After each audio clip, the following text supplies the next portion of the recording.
Сәлеметсіздер ме оқушылар? Оқулықтағы 5 сыныптың 466 есебінен бастайық. Мына жерге мен барлығын тізіп жазып қойдым. Енді мен сіздерге бұны түсіндіретін боламын. Ең бірінші бұл жерде есептің берілгенде балалар бөлшекті қысқартып, олардың ең кіші ортақ бөлімге келтіріңіз деген. Енді ол үшін біз мына сандарды қысқартуымыз керек. Бірінші 30-дан 18, 18-ден 15. Екеуі де қандай да бір бірдей санға қысқарады. Яғни 18 бен 30 екеуі 6-ға қысқарады. Бірдей 6 деген санға қысқарады. Онда қысқартқан кезде 5-тен 3 болады. Ал 18 бен 15 екеуі де бірдей бір санға қысқарады. Ол 3 деген сан. Яғни 3-ке бөлген кезде 6-тан 5 шығады.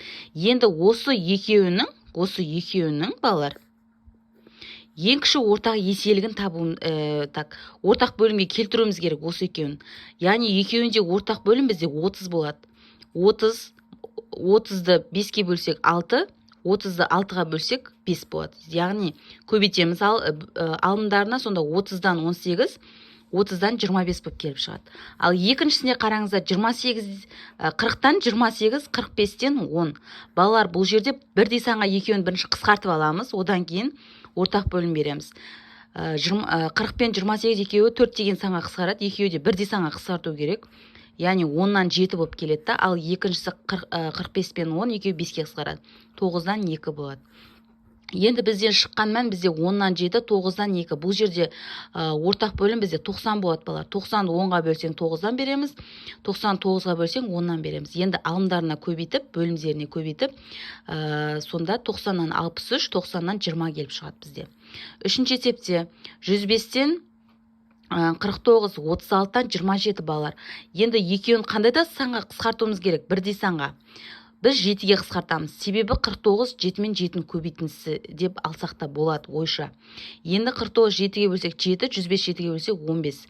Ал екіншісінде 36 мен 27. Бұл жерде 36 мен 27 қандай да бір 9 деген бірдей санға қысқарады. Яғни 4-тен 3 шығады. Енді осы екеуінен балар, осы екеуінен біз не істейміз?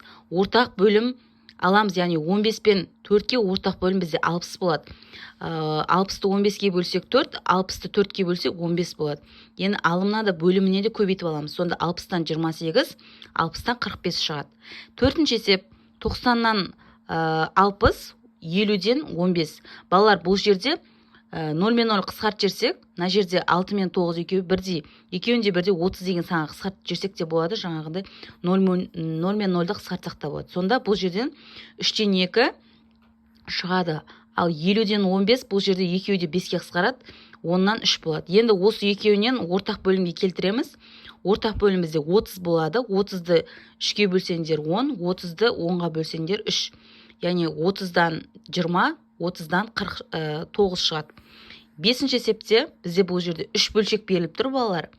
20-дан 10, 24-тен 8, 45 пен 9. Бұл жерде алымдағы сан бөлімдегі санға бөлінеді. Яғни 20-ны 10-ға бөлсек 2-ден 1, 24-ті 8-ге бөлсек 3-тен 1, ал 45-ті 9-ға бөлсек 5-тен 1 болады. Себебі алымында тұр 9 деген сан.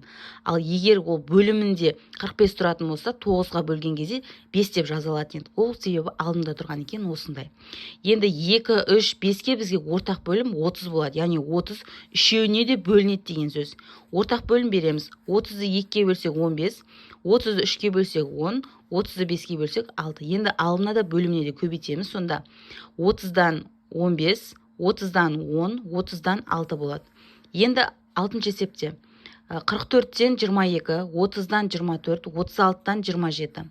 Бұл жерде балалар қарасаңыздар, бұл жерде де бірінші қысқартып аламыз. Қысқартсақ 44 22-ке бөлінеді. Енді 2-ден 1 болады. Екінші 24 пен 30-ды бірдей санға қысқартамыз. Екеуі де 6-ға қысқарады. 4-тен 5 болады. 27 мен 36 екеуі нешеге қысқарады балалар? Екеуі де 6-ға қысқартсақ болады. Болмаса 9-ға қысқартсақ болады. 9-ға қысқартсақ болады. Енді мына жерде шыққан сан 20-дан 10, 20-дан 16, 15, 20-дан 15 болып шығады балалар. Осылай есебіміз шығады. Келесі 467-ні шығаратын боламыз. Оқушылар, енді 467-ші есепті шығарайық.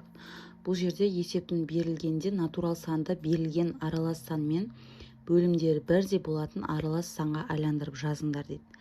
Бұл жерде мына 7 деген тұрған сан бар ғой, осыны аралас санға айландыру керек та, бөлімі тура мынандай 3 болу керек. Оны аралас санға айландыру үшін мынаны бір санға кемітеміз. Екінші санда қандай саннан бөлімі қандай сан болып тұр? 3 болып тұр ма?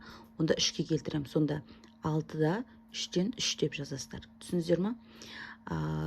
Енді мысалы 4 және 5,8-ден 3 болса, бір санға кемітемізді 3, мынаның бөлшегі 8-ден 8 деп жазамыз. Сол кезде бізде қараңыздар, мына жерде 8-ді 3-ке көбейтіп, жаңағы 8-ге қосқан кезде балалар бізде мынау сан келіп шығу керек. Түсіндіңіздер ма? Аралас санды бұрыс бөлшекке айландырған кезде. Екінші 5,11-ден 5 және 9. Бұл жерде 9 деген сан бір санға кемітеміз, 11-ден 11 деп жазып аламыз. Келесі 6,12-ден 7 және 11. 11-ді біз қалай жазамыз? 10-ға бір санын кемітеміз де 12-ден 12 деп жазып аласыздар. Сонда біздің жауабымыз осындай болады. Мына тік жақша түрінде негізі жазбайсыздар. Мен бұны өзім нақты көрсетіп қойдым. Сол себепті осылай жазуға тура келді. 5-ші есеп 10 және 1,99-дан 5. Енді бір санға кемітеміз 9,99-дан 99 деп жазып аламыз. 1,99-да 5 болады. Енді келесі 9 және 13-тен 13,5-тен 1. Бұл жерде 8 бір санға кеміткен кезде 8,5-тен 5 және 13,5-тен 1 деп жазып аламыз. Жауабы осындай бізде. Яғни бөлшектің бөлімдері бірдей санға келіп тұр. 8-ші тапсырма. Бұл жерде 8 және 3,4-тен 1. Яғни бір санға кеміткен кезде 7, 4-тен 4. Екіншісі 3,4-тен 1. Оны өзгертпей жазамыз. 5 және 6,9-дан 5.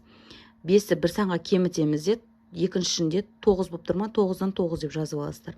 Сонда 4,9-дан 9, 6,9-дан 5 келіп шығады балалар.